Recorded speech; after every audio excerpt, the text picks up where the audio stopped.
Hello, Asmiver. It's me. Yan, kilala niyo na ako. I'm Ashi. Ang pandak at super cute na binida dyan na smooth na kapatid ni Ash. Ash, time na po paliguan ako. Dahil mabahog daw ako, time na din naputulan ang aking kuko at tinisin ang aking tinga. Pero lagi naman dininisan yung aking tinga. Time na talaga napaliguan ako dahil para fresh na daw. At kahit isang week, minsan 2 beses kaming papaliguan. At huwag niyo napansinin po ang nakasabit dyan dahil yan na po yan. Dito po kami pinaliguan sa kusina. Dalawa kasi kusina dito sa bago na may tinitirhan.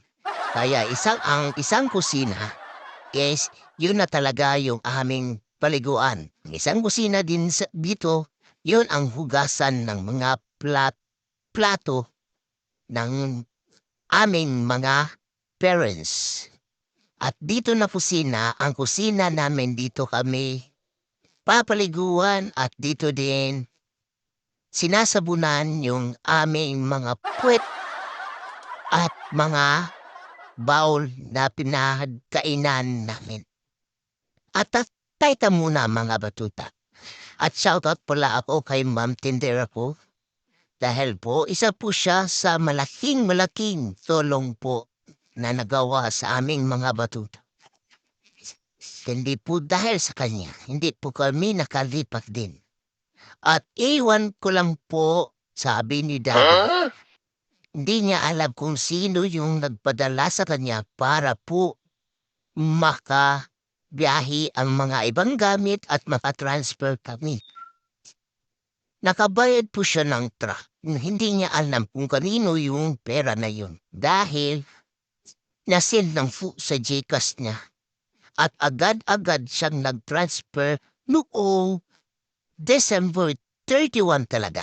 Kaya dito po kami nag-New Year. Sobrang pasasalamat po ni Daddy, lalo-lalo na sa aming lahat mga batuta, dahil po hindi na kami na matatakot dahil wala na kami doon sa bahay na ang daming pinatay na mga kasamahan namin. Dahil sa parbo. Maraming salamat po. At sana hindi po kayo magsawa na manood ng aming video. At huwag niyo din kalimutan i-share yung ating video mga batuta. Yan lang po ang ating hinihiling. Ang aming hinihiling. Kaya hanggang dito na lang po. Huwag niyong kalimutan i-like. Bye-bye!